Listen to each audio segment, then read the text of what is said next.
I'm Sam Branson. Adventure runs in my blood. I've been lucky enough to travel the world and see nature in its extreme.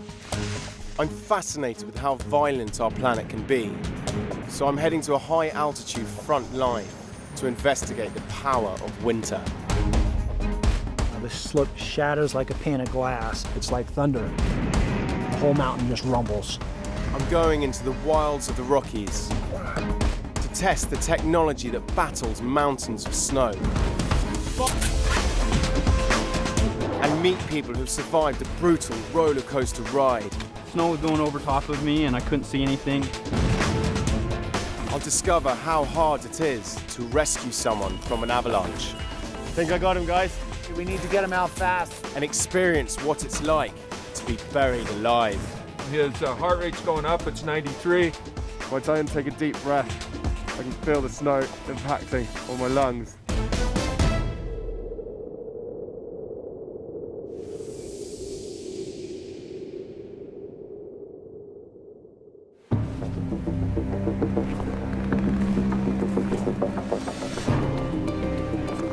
Winter in the Rocky Mountains of Utah, USA. Massive dumps of snow are nothing unusual here. Snow like this, though, can cause chaos. Recently, it seems like our winters are getting more intense. We've all seen how cities and airports around Europe and the US have been brought to a standstill from only a few hours of snow. Cities like New York, London and Chicago have been experiencing savage snowstorms over the last couple of years. On February the 1st, 2011, Chicago received an amazing 20 inches of snow in less than 24 hours. And on that same day, more than 50% of the landmass of the United States was blanketed white. Thousands of flights were cancelled, hundreds of schools closed, and countless cars abandoned. Now, just imagine if we had to deal with snow like this every winter. Heavy snow tests our ability to adapt. Our modern world often struggles to pass this freezing examination. What ingenuity, what technology do we have to meet this challenge? If we are in for a spell of extreme winters, how are we going to cope? How are we going to keep our world moving?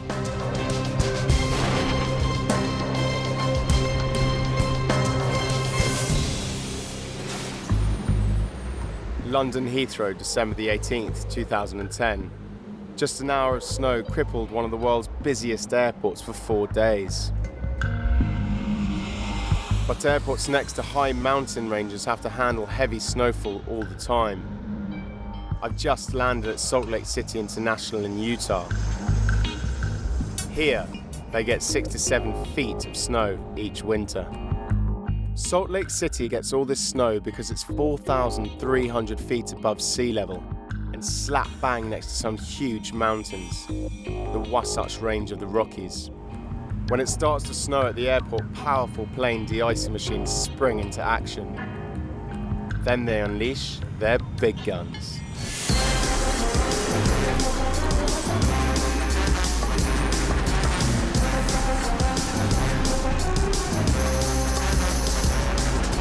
These 60-foot-long machines are the latest in snow technology.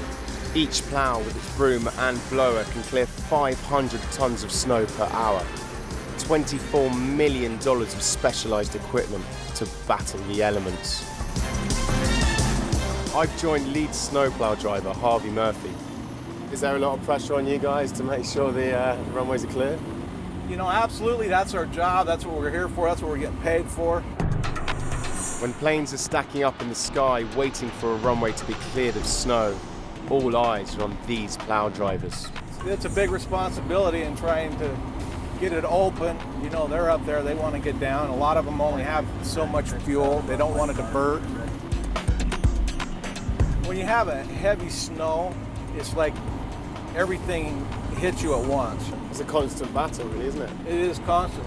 And it's never really the same battle. Every storm is different.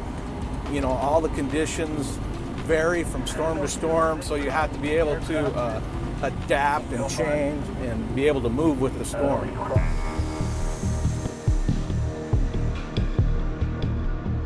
Runway 16 is clear of snow now, thanks to these snowplow teams.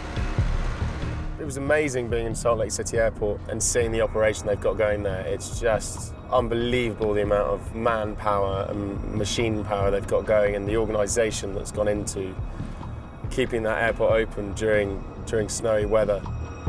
Heavy snowfall at an airport can ground planes, but when it's dumped on top of a mountain, it takes on a whole new terrifying dynamic. Add gravity in a steep slope, and you have all the ingredients for a killer, the avalanche. Thousands of tons of snow crashing down a mountainside at speeds of more than 100 miles per hour.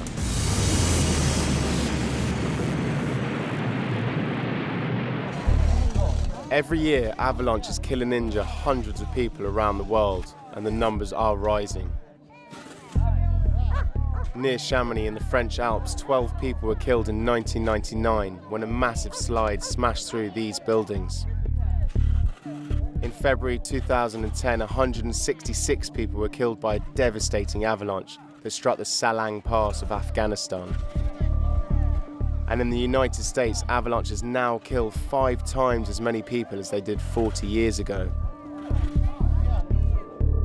How does man contend with this lethal form of snow?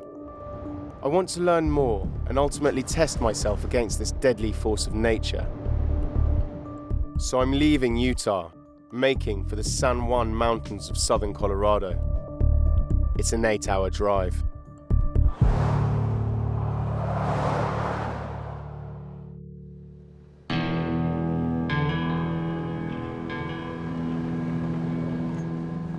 Early next morning, I've arrived. It's an intimidating landscape. On my left-hand side, there's dramatically steep mountains. It's quite hard to see in this visibility. And to my right, there's stomach-churningly steep drops, and it sort of brings home to you how dangerous this road actually is. It's said to be the most dangerous road for avalanches in the whole of North America. This is the fearsome Highway 550 in Colorado. It goes right through Silverton, one of the highest towns in the United States. Here, they know all about the dangers of snow. Silverton's residents live at an altitude of 9,300 feet. Threatening avalanche chutes loom above the rooftops. I'm going to see how they keep this road open through some of the toughest winters the Rockies can create. Nature claims a high price for living and working in these mountains. Here's 3 plough drivers who lost their lives working here, and next to them a family of 3 who got swept off the road on Red Mountain Pass. This is Red Mountain Pass, the most frightening stretch of all on Highway 550. It's where I'm headed next. Silverton, southern outpost of the Colorado Department of Transport. Snowplows and snowblowers are starting another demanding shift. You need some big machines to deal with the elements here. I'm joining experienced plow driver Paul Wilson. We're heading up towards Red Mountain Pass on Highway 550, a road rife with avalanches. Nice to meet you. My pleasure. Thanks for taking me out today. Ain't not a problem. This should be fun. Oh yeah. As we gain altitude, the snow starts to pick up. Wow, it's getting heavy. Intensifying a little bit up here. Paul's taking me to a section of road where you pass an avalanche chute every 10 seconds. Not sure that getting out here is the wisest move. If you look down in this area down here, it's what we call the Brooklyn avalanche area, and there are 13 Brooklyn slides, and then we have the ditch, the double ditch, and the SOB here. And then up here. In fact, there are more than 20 places an avalanche can hit you in this 1-mile stretch. But just as dangerous are the blizzards, which once almost cost Paul his life. Snowflakes are huge, and you couldn't see it all. And I was feeling my way up with the wing on the ridge, and all of a sudden the ridge was gone. Wow. When the ridge went, my front wheel went over, and I knew I was going over at that point. So how far did you get down? I rolled down about 600 feet. 600 feet? Yeah. So I crawled out of the truck and started climbing back up the bank to the road. I had a severe cut on my arm here, and so that made it even harder to try to climb up the bank Wow. and hold this artery at the same time. I love how relaxed you are about it all. Men like Paul are often modest about their bravery. I've got to ask this, how big are your balls? They're huge. Yeah. While Paul seems not to worry about the dangers he faces each day, other plough drivers are not quite so laid back. Dak Klein has been working here for 7 years. I've got a lot of respect for this mountain now. Every inch of this road seems to have something dangerous. It can come up and get you. And it's the avalanches that are the greatest threat, as Dak has experienced firsthand. As you can see the avalanche coming, you're trying to gun it, and you're hitting the side of the truck. It was really scary. It was. Thousands and thousands of pounds of snow barreling down at you. Wow. Speeds of over 100 miles an hour. You don't hear much of anything. There's something really eerie about that. That night really did scare me. I didn't know what was going to happen. And didn't know if it was going to take my truck off the road, if it was going to bury me completely. And it wasn't something I want to go through again, ever. Dak knows he was lucky that night. I've got a wife and 3 kids at home, and just knowing that, something could happen where I could leave them and not be able to make it home is my biggest fear. I'm beginning to realize just how lethal avalanches can be. Let loose, this force of nature just can't be stopped. But can we somehow try to control it?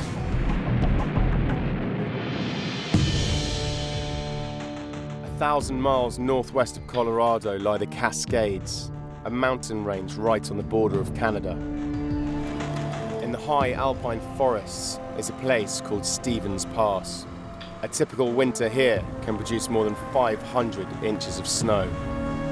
On a brutal day of freezing sleet, I've come to see how Washington State's Department of Transport do battle in some very challenging avalanche terrain. Mike Stanford is the guy in charge of avalanche control. So Mike, what's so special about Stevens Pass? It's one of the major highways through the Cascades from Seattle to the east side, and so it's important to keep open during the winter. This is the highway, hundreds of feet above where we're standing. It's avalanche prone because it gets a lot of weather. It's Mother Nature. We're just playing the game. She writes the rules. But he has an ace up his sleeve. That's the Mac Daddy. Look at that. Yes, this is real. It's a tank. Well, Mike, this is a big-ass tank. Yeah. What sort of tank is this? This is an M60 A3. These guys use it to shoot at the mountainside. It's got a range of 7 miles. Positioned at the base of Stevens Pass, the tank blasts avalanche zones above, ensuring they don't threaten vehicles on the highway. So you fire at a specific spot where you're trying to release the tension, and the shell goes in. What actually happens to the round and the snow around it?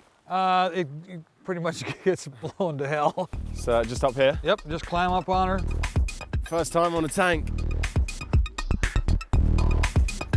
You don't really think about how big these things are until you see them in the flesh. Right. Just pull that hatch all the way back. Hold on. Yep, go way back, all the way. God, it doesn't look very friendly in there. It's an incredibly tight squeeze. Oh, God. Okay, you go ahead and pull back, just roll your wrist back, and we'll pull the barrel up out of the travel lock. Yeah. And that was the travel lock falling down, so we'll just come up a little more. Yeah. And you turn the wheel to the right, and we'll rotate to the right. That right, yep. Now you know the turret's turning around. Whoa. And that pump will always go, it'll always rotate. Yeah, you can just rotate around till you're locked onto a target on the mountain. Oh yeah, okay, I got something I want to hit. I'm itching to shoot. Unfortunately, Mike won't let me. But the tank is not the only weapon in his armory. We've got an avalancher. Oh, look at that. Yeah. Can I have a go at firing this? Ah, I guess. The avalancher is a piece of artillery designed especially for tackling avalanches. Look at this. It's incredible. So how does this work? And it uses compressed nitrogen. We fill the nitrogen up in these vessels to a certain PSI, and then we load the round in the back of the weapon here. Time to load her up.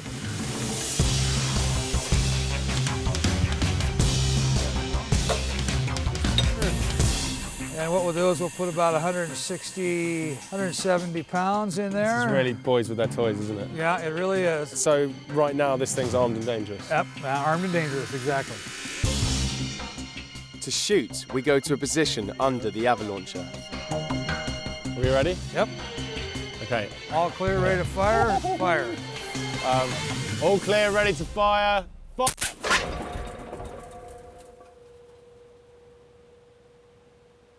Oh, wow.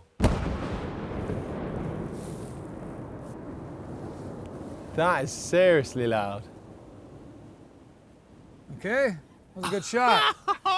That was fun. That sound is amazing. Yeah, Let's do another lot of one. rock, so it echoes a lot. Another one? Yeah, you bet, let's do it. A quick reload. Some careful resighting. Shall we aim it for that rock climber up Yeah, there? there you go. And checking to make sure we don't hit the overhead power lines. The avalancher is primed and ready for another shot. All clear, ready to fire. Fire! That was amazing. Good shot. Brilliant fun firing the avalancher. But now, I want to see this weapon actually bring down an avalanche. Ready to fire! Fire!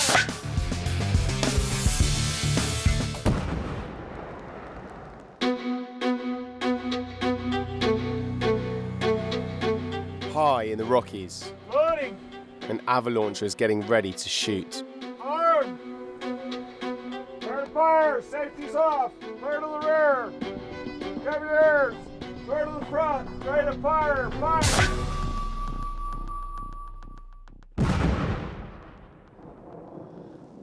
That is awesome. I got some snow running. Look at that, you can just see how quickly it comes down the slope and covers the road, heads down. You imagine that being 50 times the size. I mean, you just wouldn't want to be caught anywhere near that. Safety's off! An overnight dump of snow has given me the chance to catch a real avalanche control operation on this highway in southern Colorado. Ready to fire! Fire!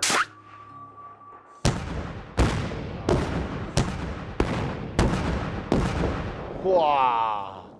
Now that was a display of firepower. With all the avalanche slopes cleared of danger, the Colorado Department of Transport get busy removing the snow that's blocking the road.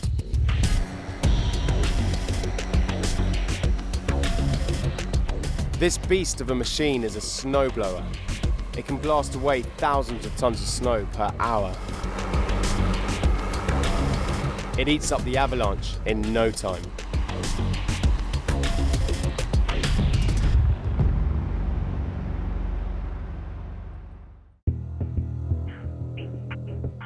Keeping a state highway safe from avalanches is one thing. Protecting people once they leave the mountain roads is another. Dawn at Alta in Utah. Before the skiers hit the slopes at this high-altitude resort, the very latest in avalanche control technology is going into action. This weird-looking contraption carried by a helicopter is called a daisy bell.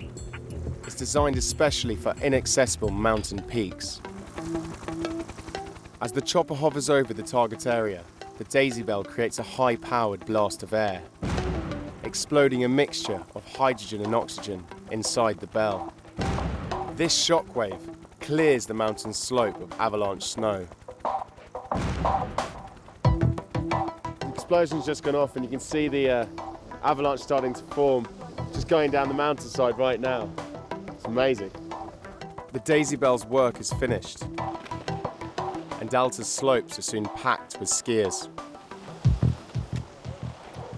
When you leave the boundaries of controlled slopes, though, the avalanche danger is much greater. Go out into the backcountry unprepared, and you're risking life and limb.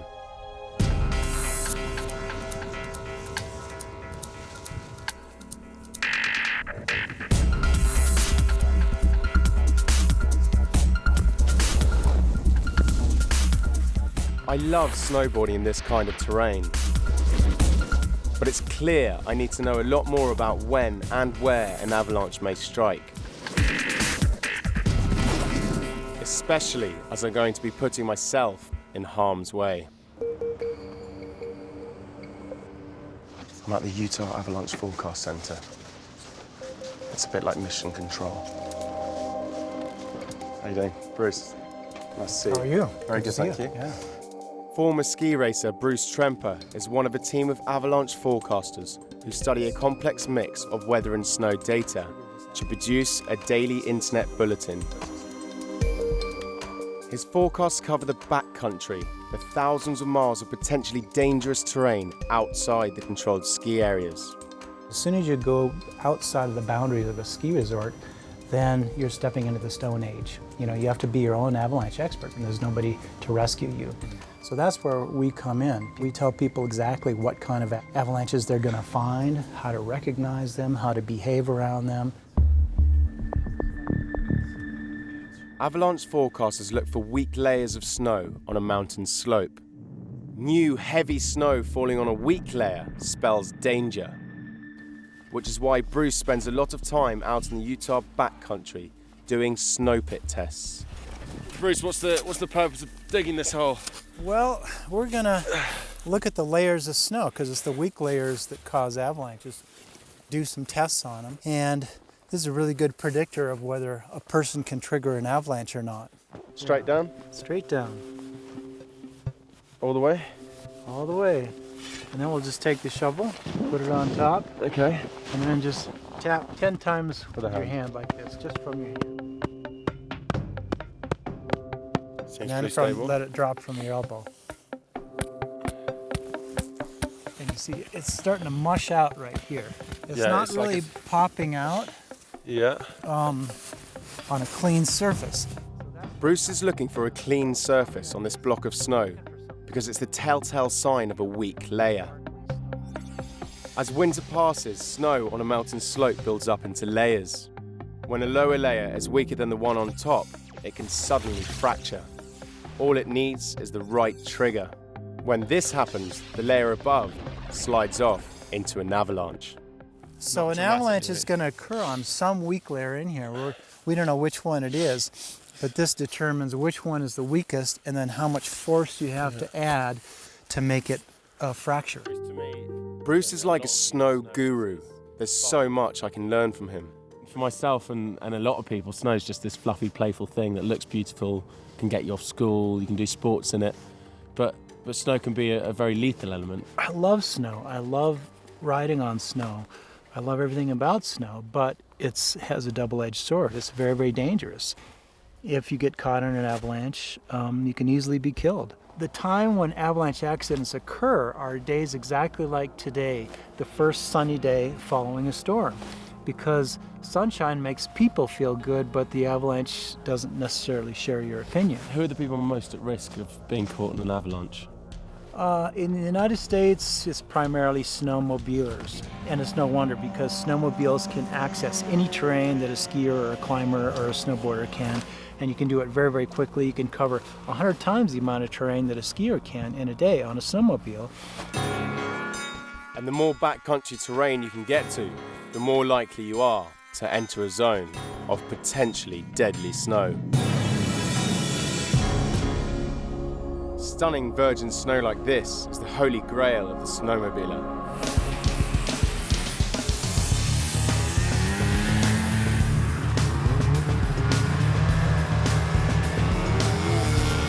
I've joined some experienced snowmobilers for the day.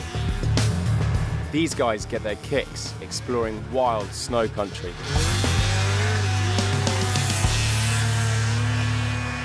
Guys, the ride up here was incredible, and not only is it beautiful up here, it's a lot of fun. Why do you snowmobile? I just love coming up here for the camaraderie, the getting outdoors. I mean, you get the fresh air, you're at 10,000 feet, it just doesn't get any better. I mean, this is fantastic. January 2008. Arnie and his friends Dallas and Jeremy were part of a group snowmobiling near this pristine hill of snow. I saw that there was no tracks on the hill, so I decided, yeah, why not? So I started climbing up, and I got about 3/4 of the way and I could see ripples of snow. Then, the unmistakable booming sound of a big avalanche. It's like thunder. It just, the whole mountain just rumbles, and you can hear it echo throughout the whole canyon. When I saw that, I knew that I needed to try to outrun it. In seconds, the avalanche had grown 8 feet high and more than 1,000 feet wide, accelerating with frightening speed right at Jeremy. But it was just going so fast that it caught him. It was like a surfer on an ocean surfing. The wave just came over the top of him and just engulfed him. His accelerator was floored, 80 miles per hour, but the avalanche was faster. Snow was going over top of me and I couldn't see anything, and I think I hit a big chunk of snow and it threw me off and I just slid down the hill on my back. Your friend's there one minute, and then the next minute you look around and he's just gone. I mean, it's like just vanished. The moment he's caught in the avalanche and you realise your friend's, under, what was going through your heads? You know you're his only chance that he has to survive. I mean, you can't go for help and have anyone to get here in time. We're it. Crucially, they were ready for this kind of emergency. Jeremy was wearing an avalanche beacon. We turn our beacons on to receive his signal. We all formed a line and we just scoured the terrain. Within 10 minutes, Dallas's beacon had locked on to Jeremy's signal. He should be right here. Let's get the probe out. Although still conscious, Jeremy was completely buried under 4 feet of snow. And I tried to move, but there was no point. The only thing I could move was the toes of my boots. A few minutes more and they'd pinpointed Jeremy's body with probes. You hit him, right there. They dug furiously to get Jeremy out. Even if he had survived the trauma of the slide, he could last perhaps 15 minutes before he'd die of asphyxiation. Entombed by the avalanche, more than a ton of compacted snow had set fast around him. I could feel the snow push down on my chest and I couldn't breathe deep again. I had to take just light breaths after that because the snow was just packing me in there. He was fading fast. Finally, Dallas reached Jeremy's head. Jeremy! Jeremy! Jeremy!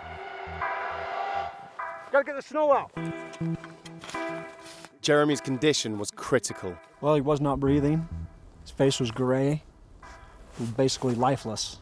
After several minutes of CPR, Jeremy literally came back from the dead. His friend's swift actions had saved him. I owe him my life. If I wasn't here with them and just came up here by myself, nobody would have found me. After that experience, what have you guys learnt about the power of snow? Be prepared. Have the right equipment. Make sure you're wearing your beacon. Have probes, shovels. Know how to use them. Make sure you know how to use them, don't just have them. This snowmobiler's story rams home to me the dangers of the backcountry. The further you go out into this wild mountain terrain, the more likely you are to get struck by an avalanche. Backcountry skier Chris Harmston knows this all too well. He's experienced several avalanches and seen the tragic consequences many times. When you're moving in an avalanche, it's like being in liquid. It's like being in water. It flows just like water does. And you feel like you're swimming in it. But then once it stops, you're in cement. It sets up immediately and you can't move. And if you're buried more than 6 feet down, then the chances are no one will get to you in time.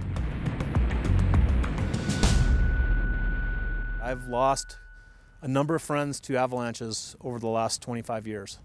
I've lost 20 friends to the mountains in 25 years. That's just tragic. 6 very close friends, and one of whom I was present for when he was buried in his avalanche. In 1993, Chris was in Utah's Wasatch Mountains with a group of 4 expert skiers. They entered a steep chute high on the mountainside. Third down was his friend, Roman Lata. And I was right on the top, watching right straight down as he went down that slope. The snow fractured on both sides, and I just watched both of those leaves of snow just fold right in on top of it. An avalanche had swallowed him in an instant. Roman was buried very, very deep. he was 2 meters below the surface. Long, long ways down. We stripped off all our gear, grabbed our shovels, and we started digging. And all 4 of us were digging as hard as we possibly could. When they found him, his heart had stopped and he was rushed to hospital. He survived for 3 more days in the hospital when they disconnected life support because his brain activity was gone, basically. And he was brain dead at that point. It was a very, very traumatic experience for me. I really learned a lot, very, very saddened by that event. And it's happened. Hearing that story, people ski all the time and get caught in these situations, and your day can turn from the best day ever to your worst nightmare in a split second. And I hope I never find myself in that situation. Sorry that you have, but I don't really know what to say.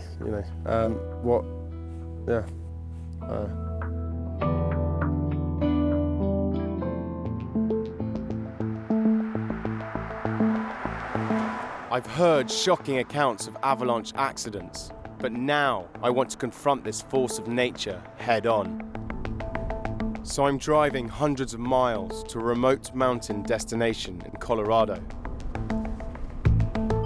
My plan is to carry out a special controlled experiment. Trigger my very own avalanche with explosives. How dangerous is this stuff we got in front of us? Right now it's fairly stable, but we need to take it with a healthy respect. Obviously, once we get up there and the charges are armed, if they go off in our possession, then none of us go home tonight. I'm getting a crash course in explosives manufacture. Let's give this a go. Yeah. Don't want to drop that. Yep. No oops and explosives. That's a hefty amount of explosives. This will be about a 45-pound shot altogether. Wow. So, yeah. And what could that take out? Probably a small building, easily. With 2 sets of explosives prepared, we load up the snowcat. And I get the chance to drive. Yep. Okay. Go ahead, turn her on. Ready? Just about.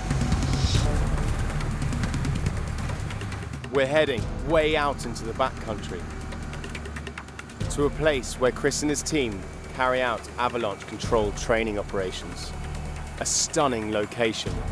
We're at nearly 13,000 feet.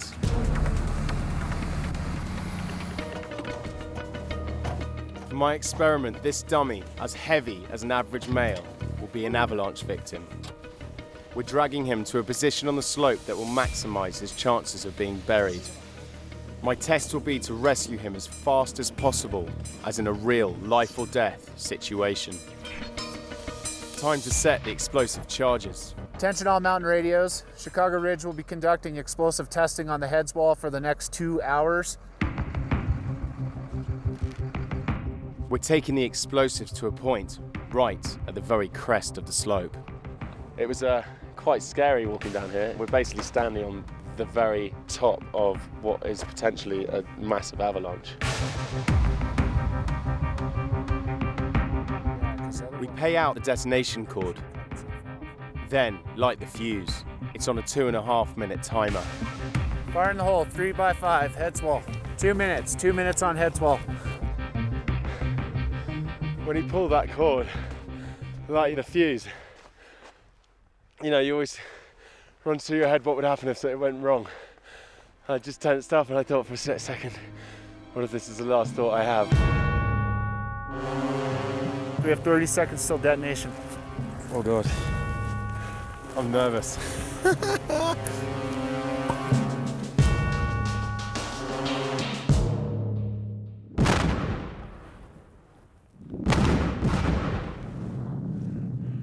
Avalanche, there she goes. Wow, that was loud. Yeah. That slide. It did. Yeah? It did. It buried your friend down there. Okay, so the clock is ticking. You've got 15 minutes to get that person out of there. 15 minutes is the typical survival time for someone buried in an avalanche. We've got to move fast. First, I've got to lock onto our victim's beacon signal. There's tons of snow for me to scan. Think I got him, guys. We're coming. Helping me are local skiers Caleb and Jeff. Think he's here. Okay, that's the Yeah, we boundaries. got All right. one meter. Great, great. How you guys doing? Good, we're probing right now. You guys have been down 5 minutes. Your buddy doesn't have a lot of time. We've got a strike. Strike. All right, we need shovelers right here. Start digging, find the probe. Follow the probe. Start downhill. There you go. There are huge, heavy slabs of snow to get through. We need to get them out fast. That's a lot of weight on the victim. Okay. That extra weight effectively cuts our 15 minutes down to just 10. Not much time to get to the victim's head. He's inverted. Clear his head. Clear his head. Get his face out of the snow. Nope, dig out around his head. Dig out around his head. Get an airway for him. We're gonna have to get him out of the snow rapidly. With less than a minute to go, we finally get our victim free. Excellent. Rescued in the nick of time. From the get-go, from the moment I set off to try and get my friend out of the snow, just the adrenaline is just flowing through your body. These things look light, but I can't explain to you how heavy these things are. I mean, there's hundreds of things going on at the same time. And in a real life situation, having your friend's life on the line it would be the most traumatic experience ever, and I hope it's one I never have to go through. Rescuing someone from an avalanche is incredibly tough. But what's it actually like to be caught in one? It's just terrifying. You know, the slope shatters like a pane of glass and it feels like somebody pulls a rug out from underneath you, and then you're tumbling down the slope and the snow goes everywhere, down your underwear, under your eyelids, your hat gets ripped off, your mittens get ripped off, and you're bouncing off of trees and rocks on the way down. You can't tell which way is up. And then when it finally comes to a stop, you're just encased in concrete.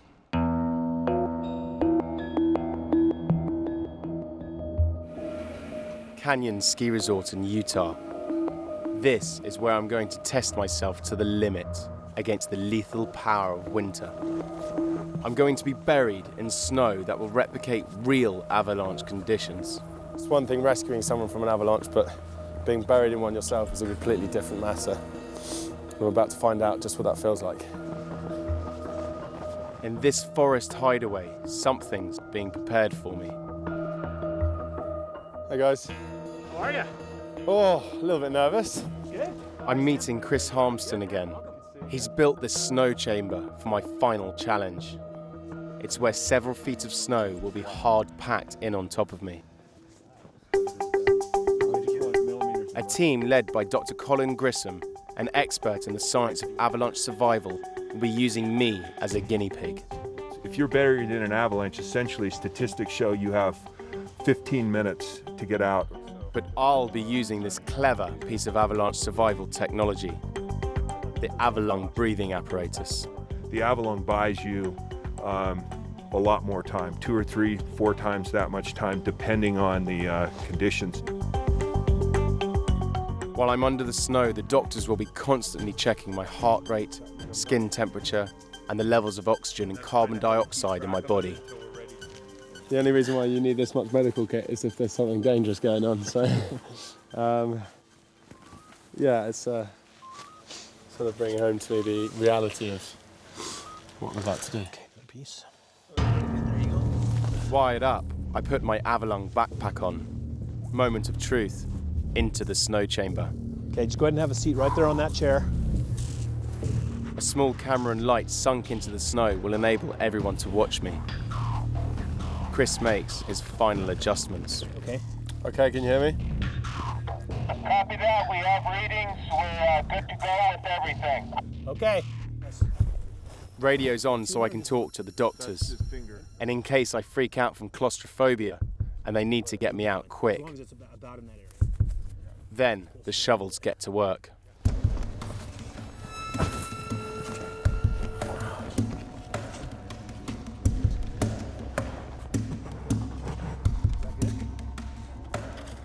All right, guys, I think we're pretty much done. That's good enough. He's buried. All I can move are my toes. How long can I last down here? This is what it's like to be buried in an avalanche. 5 feet of hard-packed snow has settled around me like icy concrete.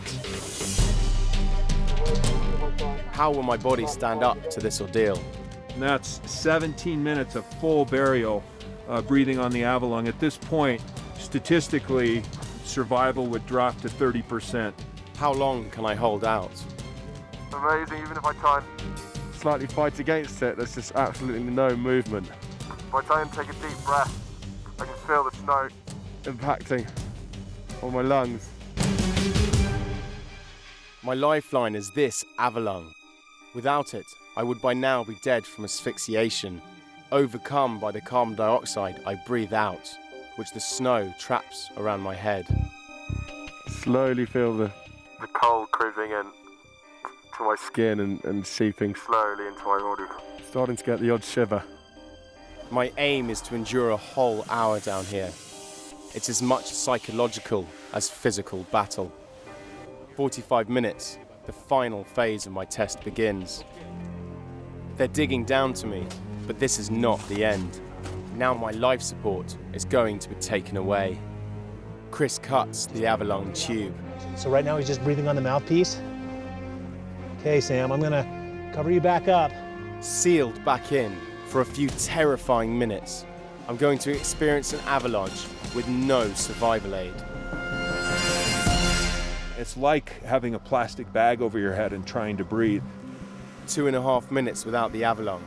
My body's showing the stress. Right now, his heart rate's going up, it's 93. His oxygen saturation is hanging in there, and he's breathing faster. Breathing is now really hard as the carbon dioxide levels rise.